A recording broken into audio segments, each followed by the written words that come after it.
올해 표어가 예수, 오직 예수입니다. 히브리서 11장의 믿음의 위인들이 바라봤던 그 예수님. 오늘은 기드온의 예수님의 이야기를 함께 나눌까 합니다. 세상에 많은 인사가 있지만 히브리 사람들은 인사를 샬롬, 살롬 이렇게 이야기합니다. 샬롬의 의미는 세 가지라고 말할 수 있죠. 평화를 원한다, 전쟁의 반대말입니다.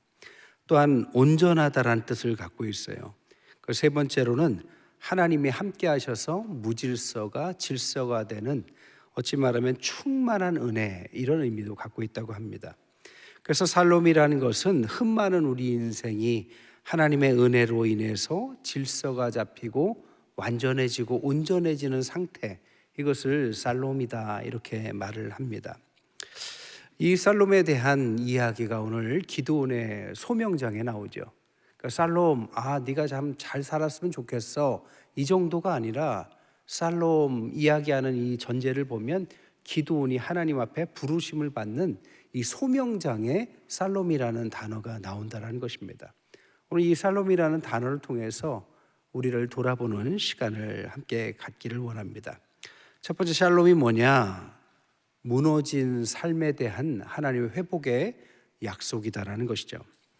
기드온의 시대는 사사 시대입니다. 사사 시대는 출애굽하고 광야를 지나서 가나안에 들어가서 왕정 제도가 있기 전까지의 시대를 사사 시대라고 합니다.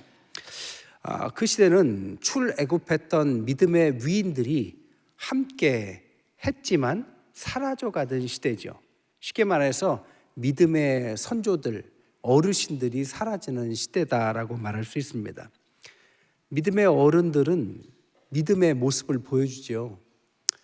과거에만 해도 목회자들 중에서 40일 금식 기도하시는 목회자들이 꽤 많았습니다. 장로님들 중에는 교회에 큰 일이 있으면 집을 팔거나 큰 헌신을 하는 분들이 심심치 않게 있었습니다. 권사님들은 교회에 누가 빠지기라도 하면 시키지 않아도 그 집에 찾아가서 신방하고 그 집의 대소사를 다 돌봐주고 어려울 때 기도해주는 권사님들이 참 많았습니다. 근데 요즘에는 저부터도 그게 힘들어요. 40일 금식 저는 엄두도 못 냅니다. 그만큼 약화된 거죠. 여러분, 신앙은 말로 배우는 게 아닙니다. 모습에서 배우는 거죠. 신앙의 어른들이 사라진다라는 것은 단순히 그들만 사라지는 게 아니라 우리의 신앙도 점차로 약화된다라고 말할 수 있죠. 이 사사시대가 바로 그런 시대였습니다. 또한 가나안을 완전하게 정복하지 못했기 때문에 그 정복하지 못한 곳에서 나왔던 많은 불협화음들이 있었습니다. 또한 그 당시에 왕이 없었기 때문에 사람들은 각자 자신의 의견이 옳은 대로 행하는 무질서함이 있었습니다.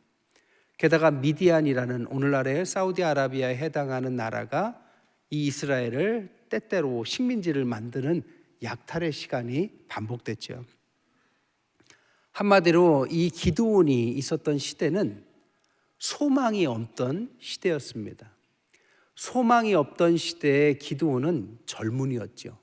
그러니까 소망이 없던 시대의 젊은이, 이게 기드온이 하나님께 부름을 받았던 그 상황이었습니다. 오늘날도 한국의 젊은이들을 한번 생각해 보죠. 한국의 실업률을 제가 보니까요, 2026년 1분기만 해도 7.6%의 실업률이 있다고 합니다.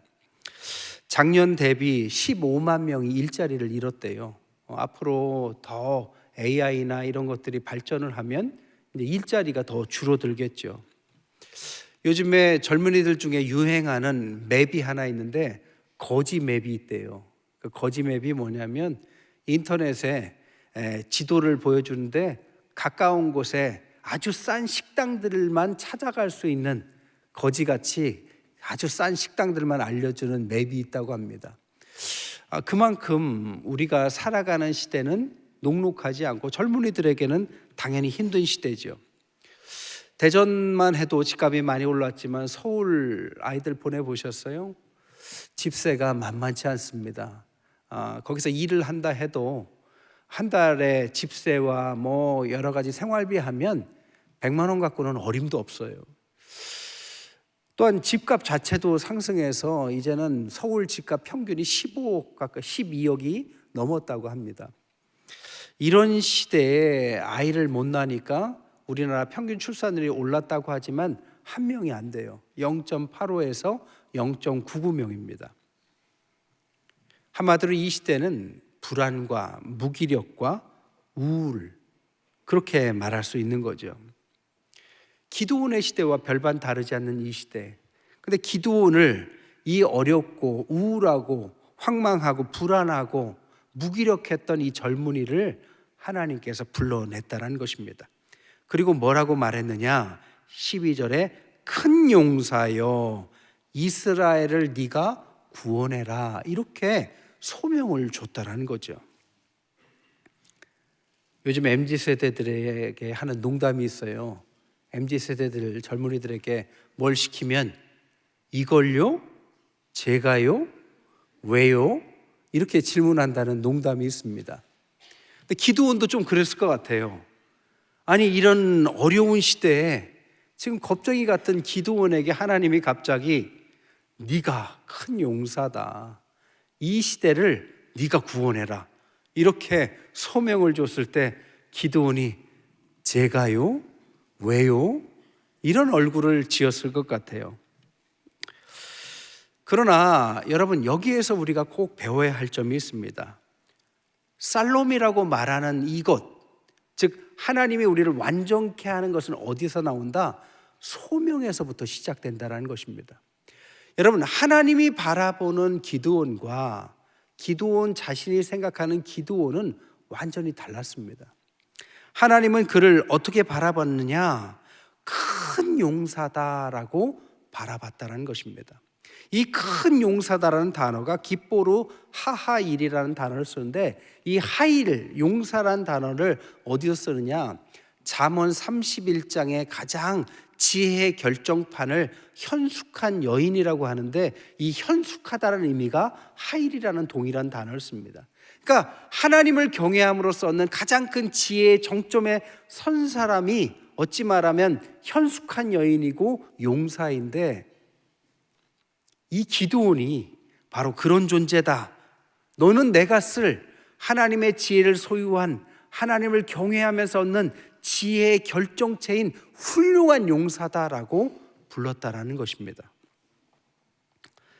하나님은 그것을 증명하기 위해서 네 가지를 얘기해요. 첫 번째로는 뭐냐? 여호와께서 함께 계시도다 큰 용사여. 이 원어가 어찌 말하면 네가 큰 용사인데 그것은 내가 너와 함께함으로 큰 용사를 만들 거다라고 첫 번째 얘기했다라는 것입니다. 두 번째로는 사사기에 기드온에게 할애하는 비중이 4장이나 됩니다.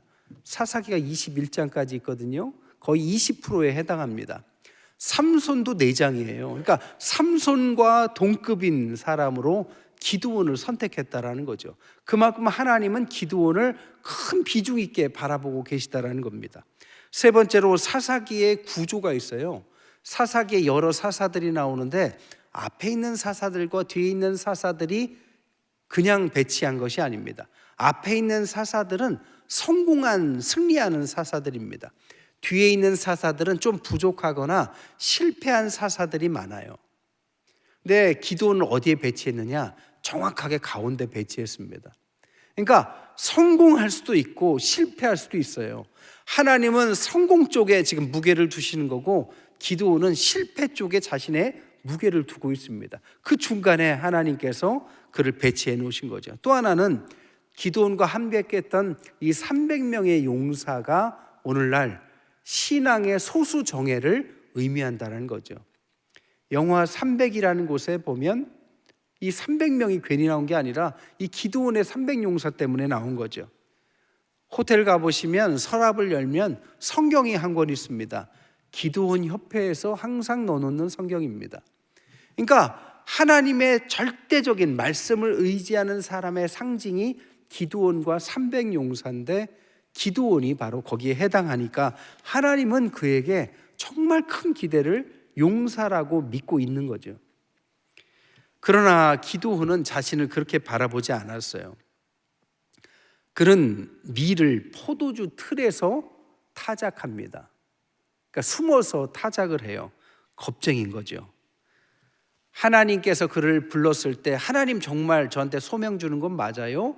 라면서 두 번이나 양털의 이슬이 이쪽에 맺히냐 저쪽에 맺히냐 두 번이나 확인을 할 만큼 의심이 많아요. 13절에 보면 여호와께서 우리와 함께 계시면 어찌하여 이 모든 일이 우리에게 일어났습니까? 라면서 반항심도 있어요. 15절에 보니까 나의 집은 문하수 중에 극히 작고 나는 내 아버지 집에서 가장 작은 자다라는 자기 비하의 마음도 있어요. 그러니까 객관적으로 보면 기드온은 자기가 하나님 앞에 쓸모 있는 사람이라고 믿어지지가 않습니다. 그리고 자신은 못났다고 생각해요. 불평도 많고요, 의심도 많아요. 불러도 네, 제가 여기 있습니다. 처음부터 이렇게 말하지 않습니다. 왜 기드온은 이런 사람이 됐을까요?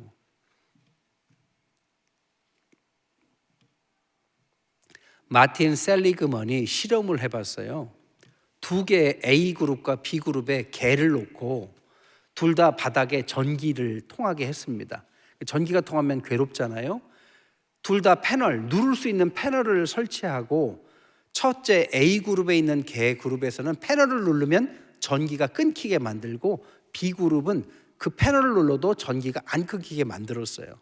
이게 계속 반복하니까 A그룹은 전기가 올 때마다 패널을 눌러서 고통을 멈췄습니다. 근데 B그룹에 있는 개들은 눌러도 변함이 없으니까 참고 인내만 했어요.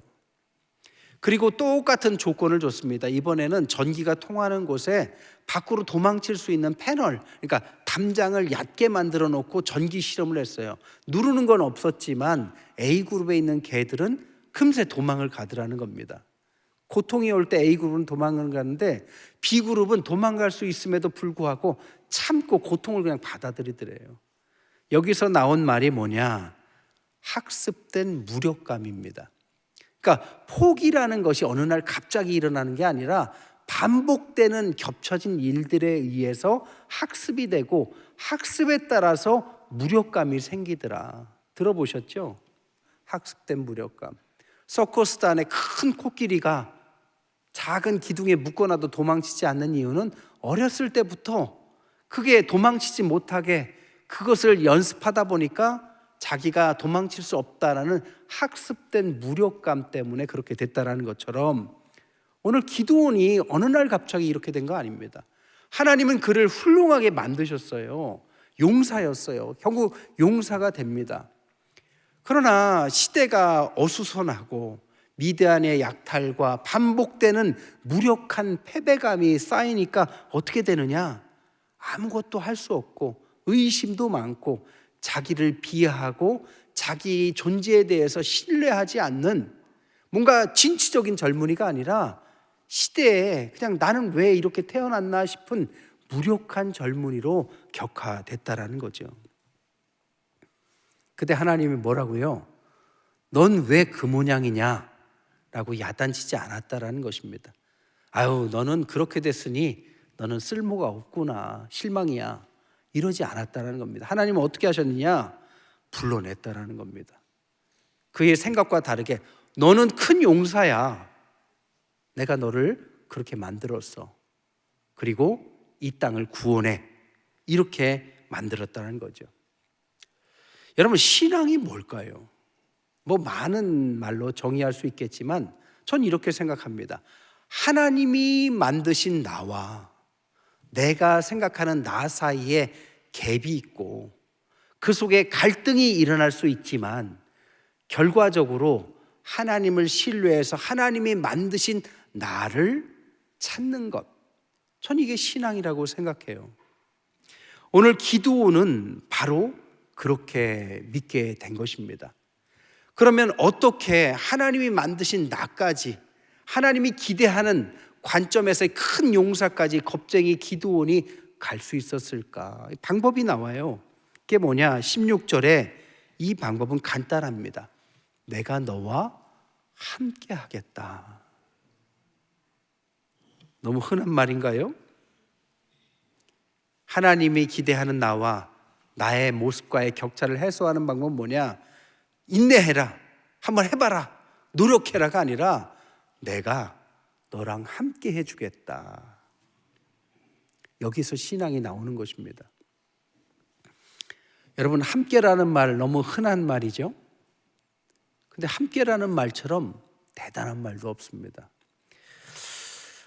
TV 드라마 작가 중에 유명한 분이 있어요. 박혜영 작가라고 아주 유명하신 분이 있어요. 마니아들이 많아요. 그가 만든 작품들이 나의 아저씨, 또 오해영, 나의 해방일지, 요즘에 나오는 모두가 자신의 무가치함과 싸우고 있다 등등.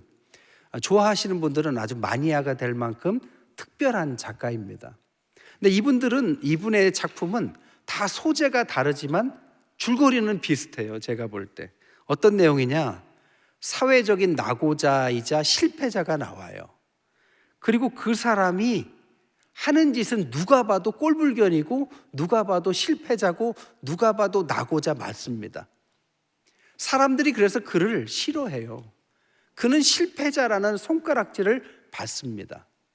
그리고 그 이야기를 계속 듣다 보니까 자기가 객관적으로 실패자라고 믿게 되기 시작해요. 그래서 자기는 어찌 말하면 사회의 낙오자이자 실패자로 살려고 합니다. 그러면서 인생이 외로워지고 낙오자의 비참한 모습을 보여줘요. 그때 한 사람이 등장해요. 사람들과 다른 눈으로 그를 봐줘요. 그와 어떻게 해주느냐? 함께 해줘요. 그리고 그를 믿어줘요.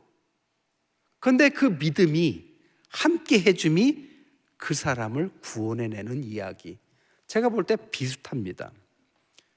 여러분, 함께가 사람을 구원해 주는 겁니다. 제가 미국에 유학을 갔는데요. 미국의 물가가 얼마나 비싼지 돈을 모아 갖고 간 거를 금세 다 썼어요.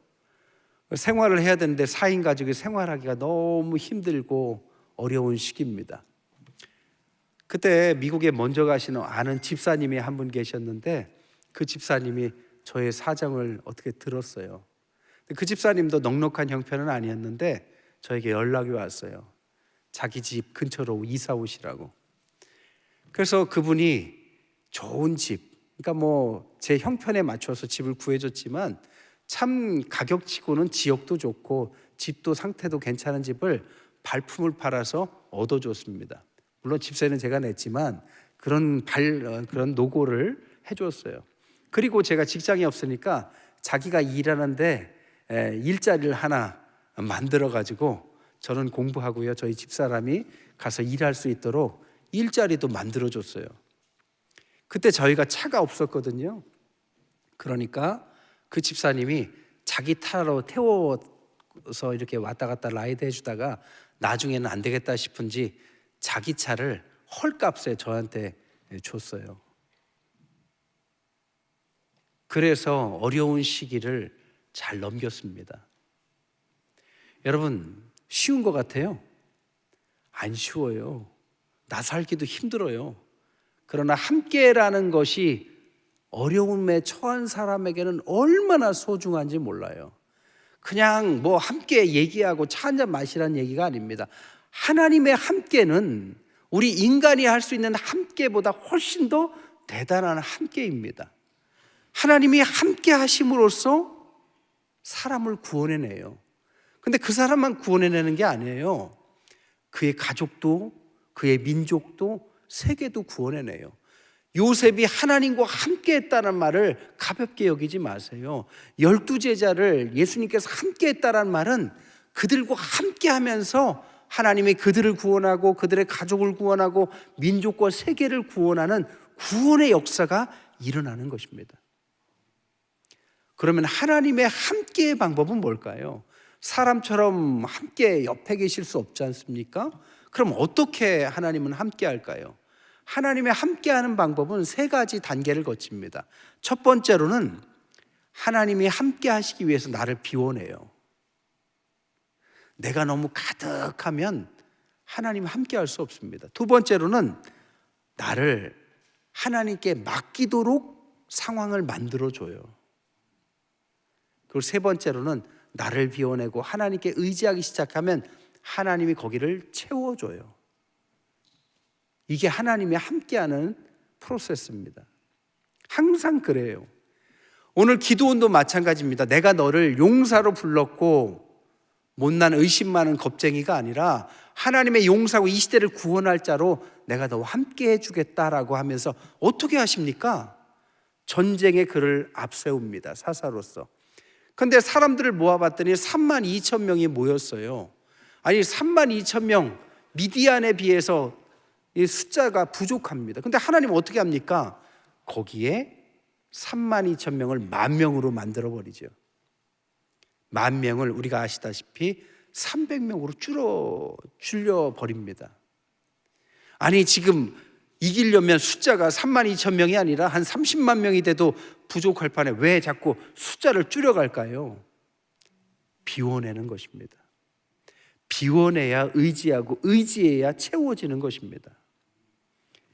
하나님께서는 우리를 때로는 광야로 몰고 가신다고 하잖아요. 광야가 어딥니까? 저 사막지대를 가라는 거예요? 아니죠. 우리를 비워내라는 거죠. 광야가 병원일 수 있습니다. 광야가 가난일 수 있어요. 광야가 왕따일 수도 있고요. 광야가 여러 가지 모습일 수도 있어요. 나를 비우는 시간, 장소, 그게 광야입니다. 그때는 의지할 사람이 없어요. 하나님밖에 없어요. 하나님만 전적으로 그동안 10%만 의지했다면 100%까지 의지하게 됩니다. 그때 하나님이 채워줘요. 300명밖에 안 되는 사람들, 그 사람들이 도대체 뭘 할 수 있었겠어요? 그러나 하나님은 그들과 함께 했습니다. 채워줬어요. 기적 같은 일들이 일어나고 전쟁에 승리를 합니다. 하나님은 함께 했어요. 세상의 방법이 아니었습니다. 하나님의 방법이었어요. 이 함께의 증거가 뭐다? 여호와 살롬이다. 여호와 살롬은 그냥 배부르고 등 따숩고 일 잘 풀리고 성공해서 평화롭다란 뜻이 아닙니다. 아주 극한의 상황까지 나를 몰고 가고 하나님께서 나를 채워주는 경험 속에서 오히려 역설적인 현상이 일어나는데 그게 세상이 주지 못하는 하나님만이 채우는 평화, 완전함, 이게 살롬이라는 거죠. 오늘 이 소명을 감당하기 위해서 하나님은 그와 함께 해주셨습니다. 그리고 살롬을 경험하게 시켜줘요. 그럴 때 이 소명을 감당하기 위해서 기드온이 용기를 냈을 때 하나님은 그와 함께 하셨다고 말씀드렸어요. 오늘 기드온에게는 3번 그것을 경험시켜요. 우리에게도 이 3번의 경험이 있을 수 있습니다. 첫 번째는 뭐냐? 언제 하나님이 함께 해주셨느냐? 하나님의 기적을 체험시킴으로 함께 해줍니다. 22절에 보니까 주 여호와여 내가 여호와의 사자를 대면하여 보았습니다. 하나님의 사자를 보는 기적을 경험하게 해주죠. 베드로가 하나님의 사람으로 거듭나는 시기가 언제입니까? 빈 그물을 가지고 터벅터벅 걸어올 때 깊은 데로 가서 그물을 던져라. 그것을 꽉 채우는 경험을 할 때 어떻게 해요? 주여 나를 떠나십시오. 나는 죄인입니다. 하나님을 만나죠. 기적이 하나님을 만나는 시간이었습니다. 두 번째로는 시대의 아픔을 하나님께서 왜 구원하지 않는지 의문을 던지는 것을 그때 하나님은 임재를 경험시킵니다. 13절에 보니까 오 나의 주여 여호와께서 우리와 함께 계시면 어찌하여 이 모든 일이 우리에게 일어났습니까? 우리 조상들이 일찍이 우리에게 이르기를 여호와께서 우리를 애굽에서 올라오게 하신 것이 아니냐 한 그 모든 기적이 어디 있습니까? 왜 이렇게 세상이 어수선하고 하나님이 우리의 하나님인데 세상은 이렇게 실패하는 것처럼 느껴집니까? 그때 하나님이 임재해 주세요. 하박국도 그랬어요. 여러분 이 전쟁의 시기에 나 하나 살겠다고 사는 것도 만만치 않지만 진정한 신앙인이라면 하나님 앞에 질문을 던져야 됩니다. 이 시대에 왜 전쟁은 끊이지 않습니까? 하나님이 계신데 이 시대에 왜 가난은 끊이지 않습니까? 이 시대에 왜 이렇게 아픈 사람들이 많습니까? 이 시대에 왜 정치인들은 정신을 못 차리고 삽니까? 이 시대에 이런 질문들을 막 던져야 합니다. 그때 하나님이 그것을 싫어하지 않아요. 하나님은 그것을 기뻐합니다. 그런 사람에게 함께 해주겠다라는 것입니다. 세 번째로는 하나님의 애통함의 부르심을 느꼈을 때 하나님이 그 질문을 던진 사람에게는 항상 대답해 줘요. 내 마음이 그렇다. 이 시대의 아픔이 내 아픔이다. 오늘 8절에서 10절, 14절에 15절에도 말해 여호와께서 그를 향하여 너는 가서 너의 힘으로 이스라엘의 미디안의 손에서 구원해라. 내가 너를 보낸 것이 아니냐. 기드온이 오 주여 내가 무엇으로 이스라엘을 구원하겠습니까?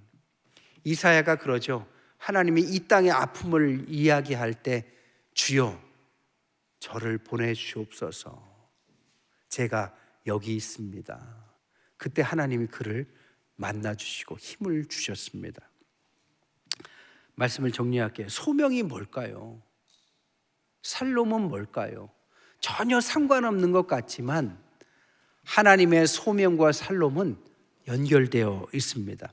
소명이란 이 시대의 아픔에 대한 문제의식을 느끼는 사람에게 임하는 하나님의 놀라운 은혜입니다. 하나님께서 나를 통해서 일하신다는 깨닫고 그 임재 속에 믿음으로 들어가면 그때 내 삶의 무질서들이 질서를 잡기 시작합니다. 막연한 인생이 뚜렷한 목표가 생기기 시작합니다. 내가 겪은 그동안의 고난이 하나님이 이때를 위해서 그러셨구나를 깨닫게 됩니다. 모자란 내 삶에 하나님의 계획이 합쳐져서 무질서가 질서가 되고 온전함이라는 완전한 살롬의 순간이 경험되지는 거죠. 한 가지 이야기만 더 말씀을 마칠게요. 독일의 전쟁의 광기를 멈추지 않는 시절에 우리가 잘 아는 히틀러가 있던 시대에 보네퍼라는 목회자, 젊은 목회자죠. 그 시대에 외쳤습니다. 그리고 결국에는 행동으로 옮기다가 죽게 되죠. 죽게 되기 전에 쓴 시를 가지고 우리가 아는 선한 능력이라는 찬양을 만들었잖아요. 그 가사가 이렇습니다. 선한 능력에 우리는 너무 잘 보호받고 있고 믿음으로 일어날 일을 기대하고 있습니다. 하나님께서는 밤이나 아침이나 우리 곁에 계십니다. 또한 매일의 새로운 날에 함께 하십니다. 여러분, 살아가는데 불안하십니까? 두렵습니까? 우울증이 있습니까? 학습된 무력감으로 내가 뭘 할 수 있을까라는 그런 실패감에 젖어 있습니까? 그렇다면 하나님의 소명을 받으십시오. 하나님께서 우리에게 주신, 각자에게 주신 소명을 감당해 내십시오. 그 소명은 무거워 보이지만 그 소명을 우리가 받아들이고 동의하는 순간에 하나님은 나의 인생을, 뒤죽박죽했던 나의 인생을 질서 있게 만드시고 가야 될 길을 가게 하셔서 결과적으로 그 소명 때문에 내 삶의 살롬, 하나님의 진정한 평안이 임할 줄 믿습니다. 뜨거운 신앙으로 함께 나아가시는 이 시대의 크리스찬 되시기를 주님의 이름으로 간절히 축원드립니다.